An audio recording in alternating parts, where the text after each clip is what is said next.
You have questions? America's #1 business coach has answers. It's your Broda from Minnesota. Here's another edition of Ask Clay Anything on the Thrive Time Business Coach Radio Show.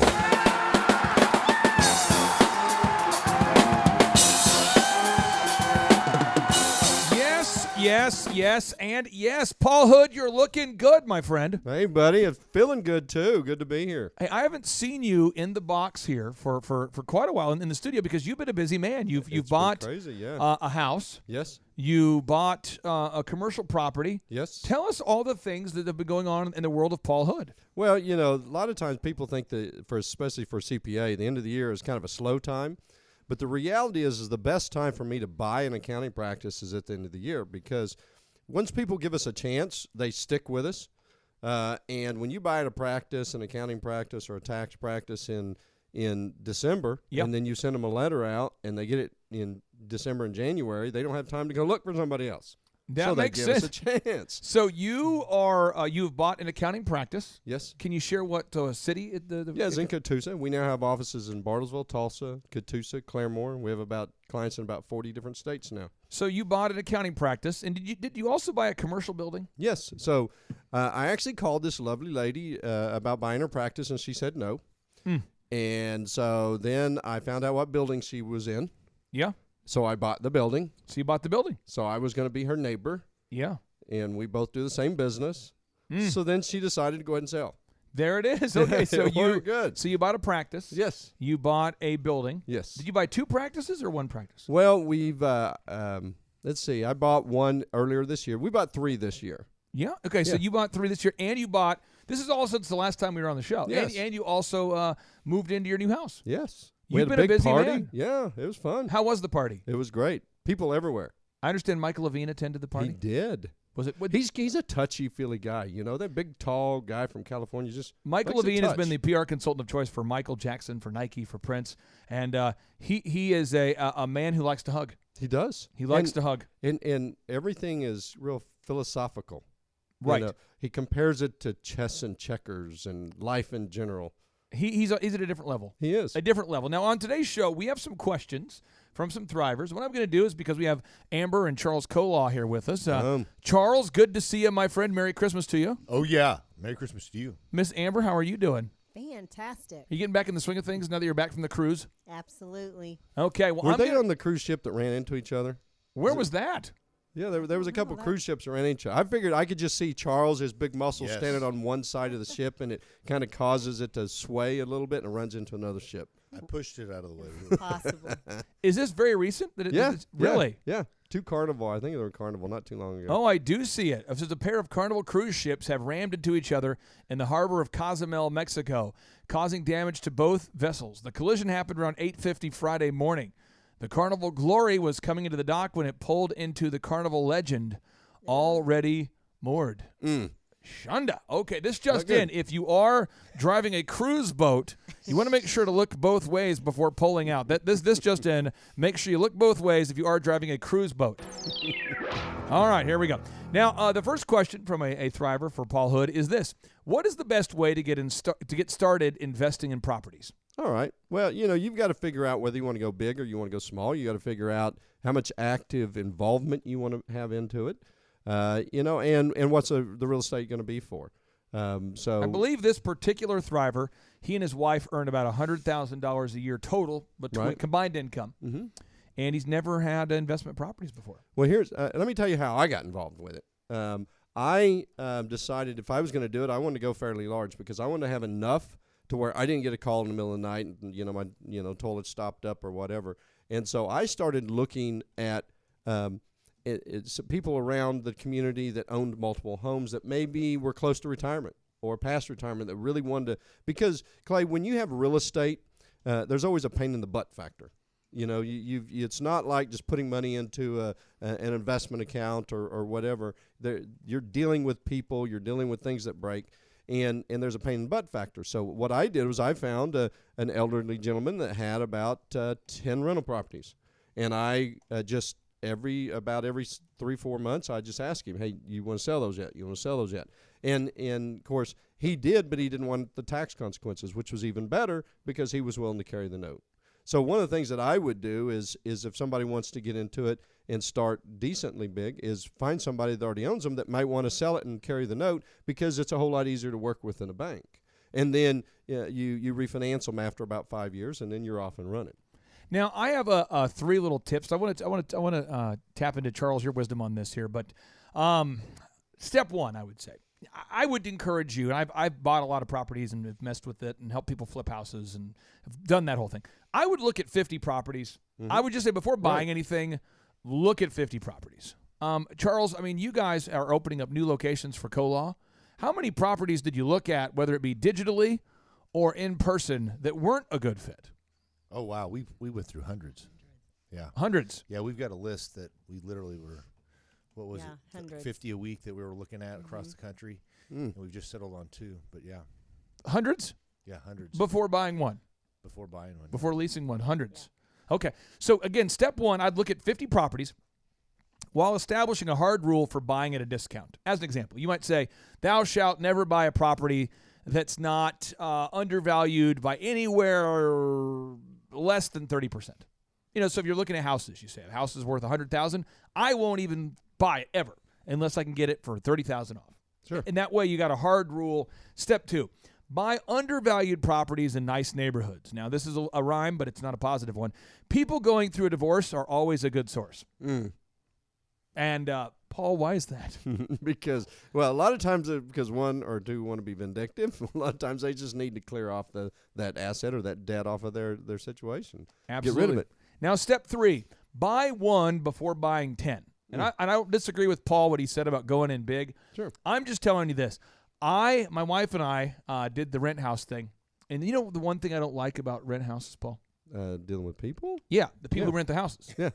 Because it says something about a man. Right. And again, if you're out there and you're in this spot, I'm not judging you. I'm just trying to help you. This show's all about helping you go from where you are to where you want to be. But if it says something about you, Charles, what does it say about somebody who's 45 years old who cannot afford to buy a house? What does it say about? I mean, again, a lot of great people out there find themselves in a bad spot. But what does that really say, in your opinion, if you're 45 years old and you can't afford to put any money down, or your credit score is so low you can't buy a house? Personal discipline, personal mastery, as far as in financial, as far as in. So you need a little coaching. Yep. I mean, Paul, if somebody has a, 400 credit score at the age of 45, what does that say?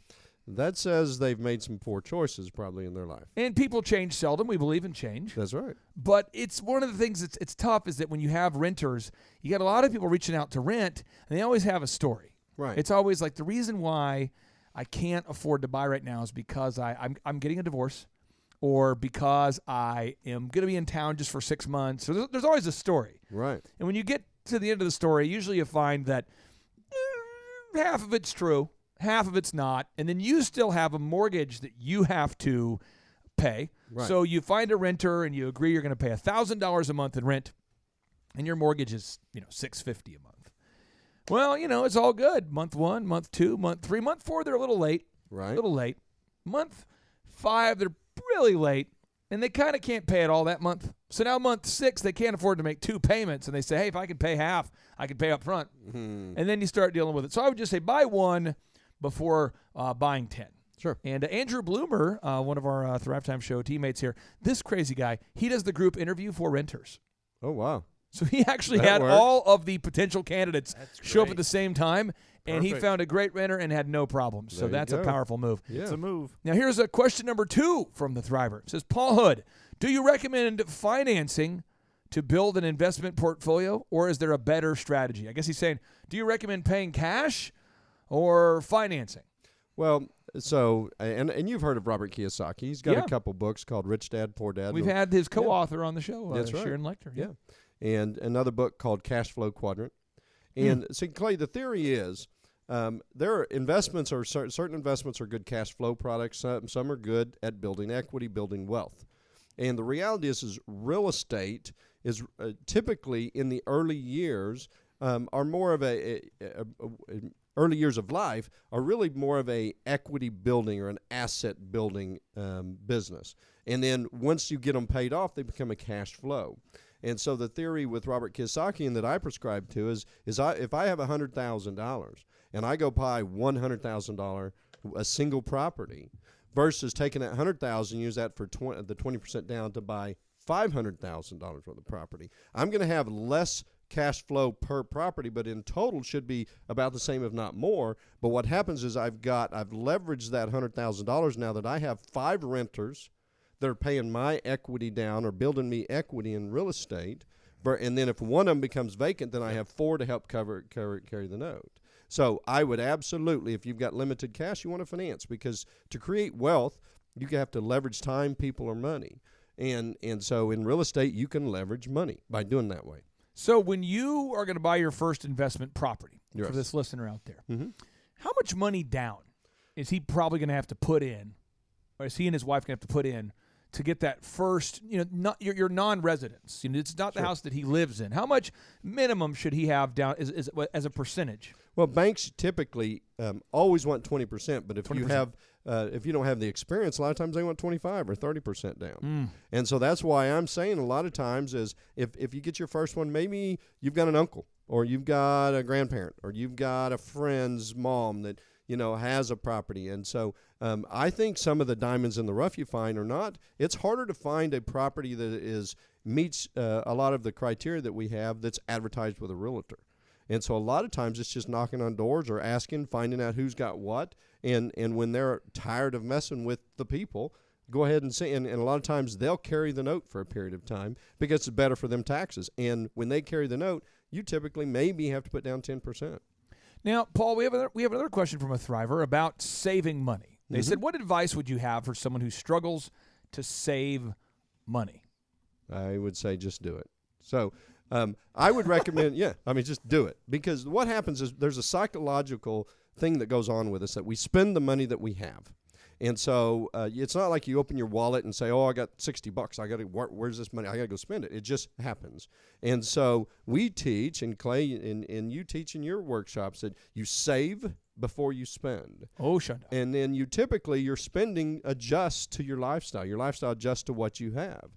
And I would recommend a book called The Richest Man in Babylon. And I have people that come and talk to me, Clay, that are in, up to their eyes in debt. And the first thing I say to them is start saving 10%.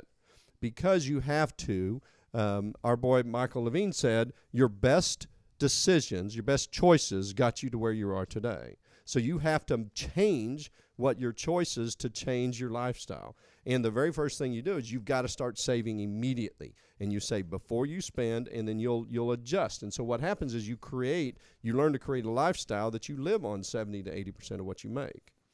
Charles Kolaw, you had a hot take. Yes, Paul, you always would say about automating that. A lot of people Correct. don't have the discipline to do it, but if you set it up so it's automatically taken out first thing, you're not thinking about it. So when you get that income check and it automatically goes directly into savings, it's mind freedom. You don't have to think about it. So there's no cognitive dissonance or mental dissonance with trying to pay it in or trying to save it. That's right. Just automate it. Yeah, and there's two things the way you do that. Do that with a 401k, that comes out before you pay.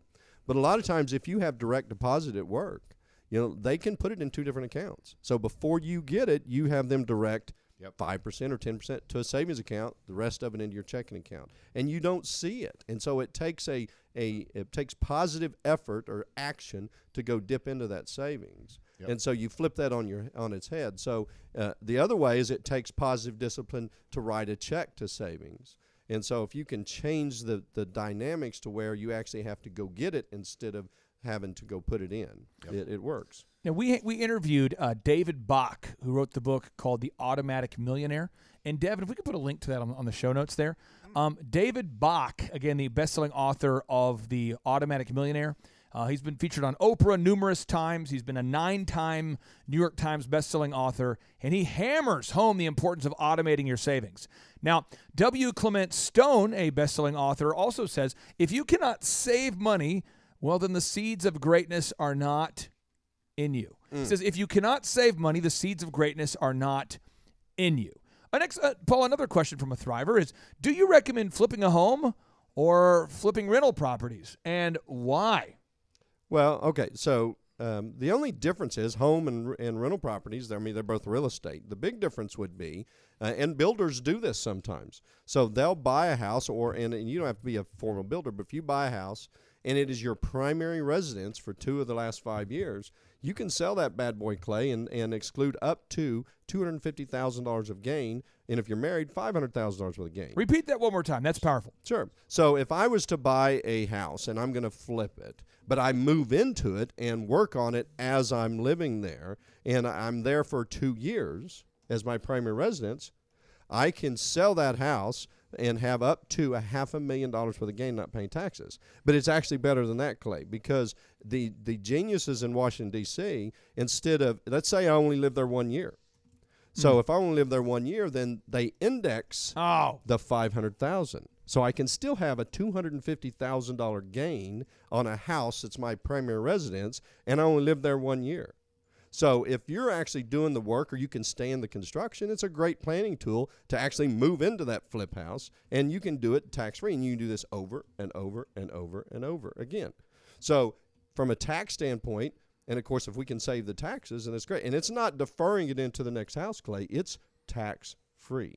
You know, we interviewed a guest named Michael Corbett. And Michael Corbett is an actor who's done very, very well for himself. You've seen him in, like, Star Trek, or he's won Emmy Awards for daytime television. And he wrote a book called Find It, Fix It, Flip It. And his book is phenomenal. And it's how to make millions in real estate, but just one house at a time. Sure. One small win at a time. And if you want to learn more about that, just go on the show notes and you can find a link to it, or just do a search right now for how to flip houses. It says do a search right now for Fix It, Flip It, Make Millions in Real Estate, and Thrive Time Show. Just do a search for Fix It, Flip It, Thrive Time Show, and you'll find it in Google. Click the link. Boom. You can listen to the show right there that gets into more detail. Paul, next question. Can I roll my 401k over into an investment property without a penalty? Okay, so this is a common thing that's out there, and you have to be very, very, very careful. So what they typically do is people think you can take your 401k and you put it into what's called a self-directed IRA. And in that self-directed IRA, they buy real estate. And so in theory, you can take your IRA and invest in real estate. The problem is, if you do anything there, if you receive any economic benefit, for instance, if out of your funds you buy a hammer. A hammer? A hammer. I got it. And you go and to use on that rental property that's in your IRA, but you hang that hammer in your garage. You've just received an economic benefit, and they can disallow your entire IRA. So that little $3 hammer can cost you tax on $500,000. So this IRA. just in. Don't get a $3 hammer and hang it up in the wrong spot. Is that our tip? You could look at it that way. The bottom line is if you're going to take your IRA, your 401k, and put it in a self-directed IRA, you should hire somebody that does everything. You shouldn't collect the rent. You shouldn't call repair people. You shouldn't go and fix things yourself. And you can accomplish that by investing in things called real estate investment trusts or different things like that.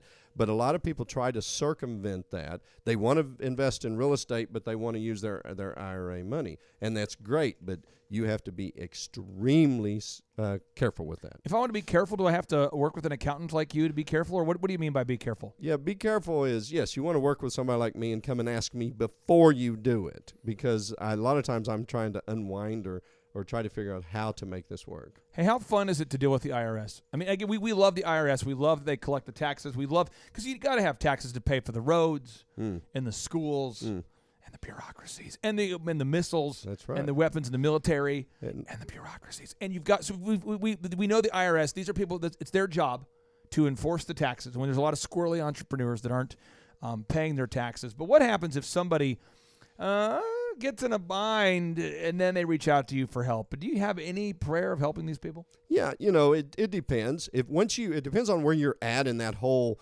timeline. If we get to them early enough and they're not actually in collections, because the collections folks, they can be fairly firm. Yes, unenjoyable. But that's their job. I feel sorry for them because they deal with people all day long. Anybody in collections, whether you work for the IRS or not, people lie. I don't know if you know this, Clay, but people sometimes lie. This just in. People lie. Don't buy a $3 hammer and put it in the wrong place. And do not do not fail to look both. I mean, make sure you look both ways before you pull out your Carnival cruise boat. You don't want to run into another boat. That's right. We're making a list today. This is a list of practical tips. Yeah, but no, we can help them, and there's different things. I've helped clients that owed millions of dollars to pay. Get off the IRS's checklist for $300.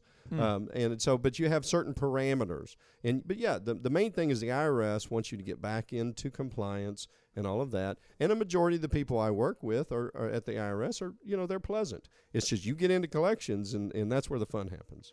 Well, Paul, we are now going to go interview a wonderful guest here named Sam DeRosa, and she was the guest on the show called Songland. Let me cue up a little teaser of Sam DeRosa. She is a absolutely talented songwriter, just got signed, and she was on the show Songland, and this is her performance on the show Songland. We'll play just a little portion of it here. Here we go. Let me cue it up. I should be drunk right now, dancing with strangers, kissing new faces, but it's 1 a.m. I'm thinking of you. I don't wanna be 2 years done, still messed up halfway over you. What do I do? I learned how to love, not how to get over you. If there's some medication I could take. Well, her voice is as good as your voice. Well, I wouldn't go that far, Clay. Come on. She's at that same level. Yeah, she is. How many times I've sang to somebody I should be drunker right now? I cannot count how many times. What? But they don't got a pill for this. You better shut up. Whoa. So we're going to be interviewing her next. That's and then awesome. We're going to interview JT McCormick, who founded Scribe Media based in Austin, Texas. And then we're going to come back and ask you more accounting questions. Love it. I am so excited. Bring we it have on. to end today's show with a boom. Are you psychologically prepared to end with a boom? I am right there. I'm Charles ready. Cola, are you ready to end with a boom? Oh, yes. Very, very, very positive. Devin, are you prepared to end with a boom? Let's do it. Here we go. 3, 2, 1, boom.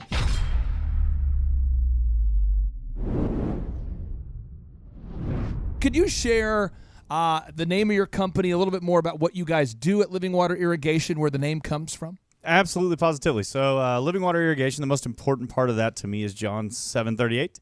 So it's mentioned in the gospel a number of times where the living water, but our specific scripture that we drew our name from is John 7:38. It says, whoever believes in me, rivers of living water will flow through him. We have a very distinct vision as a company on who we are and what we want to do. And I believe that I was put here to go make some money to give it away. How long has this particular business been around? We've been around just 2 years, sir. 2 years. And you guys, we first met. How did we first meet? So it would have been October or November of 17. October or November of 17. Yes, sir. And in terms of your growth as a company, how much have you grown this year? So this year we're up 450% year over year. So now that you're implementing this program, you're getting more calls, right? Are you getting more calls? Absolutely. Sales are going up. You're gathering reviews from your real customers, adding content to the website, adding a gallery of work. So I'm going to actually take a minute and make you really uncomfortable, Clay. Nice. I don't think I want this to happen. So, because I know how humble you are, and I know you don't want to hear this kind of stuff. It's only my paleness that keeps me humble. So when we started with y'all, it was awesome. We had a little company, just me and one dude and one little van. Yeah. And 17 was great. I ate more than ramen noodles, but not much more. Right. 18 was really good. We started to implement the systems, got start here, got the boom book, went to a couple conferences, and said, okay, I'm going to buy in. I'm going to sell out. We went to the coaching, got coached by Marshall and Victoria, and started to implement, as opposed to just listen, to actually be doers. It's in James. It says don't just be hearers of the word, but be doers as well. And so we implemented scripts, we implemented systems, we implemented checklist, we implemented a pro forma for quoting, and all these things that you talk about. Yeah. And so just as a real person, and I'm real, I promise you, there's a bunch of Josh Wilsons out there. Yeah. Like I'm a famous baseball player and football player. Oh, wow. And a gospel singer. Oh, wow. But this Josh Wilson just digs ditches for a living. But I just want to say thank you. Standing here for all the systems. I encourage everybody out there, go pick up Start Here. Go pick up the Boom Book. The stuff you hear on this show, it actually sincerely works. It's not just some nonsensical guy sitting in an awesome man cave who's bored so he wants to record a show. And then from there, here's another super duper move for you. schedule your day. Oh, come, wait a second. That right there is a hot tip. Holy cow! Schedule your day. So I was listening just a few months ago, and I was running all over the Tulsa metro area, from Glenpool to Owasso to Broken Arrow, back to Owasso to Jinx No. to Midtown. And I'm like, man, why am I getting nothing done? Why am I getting nothing done? Well, your issue is that you're running those places. You got to drive. Why am I talking using a megaphone? Back to you. Well, obviously, I wouldn't have this belly if I was running, Jonathan. Okay.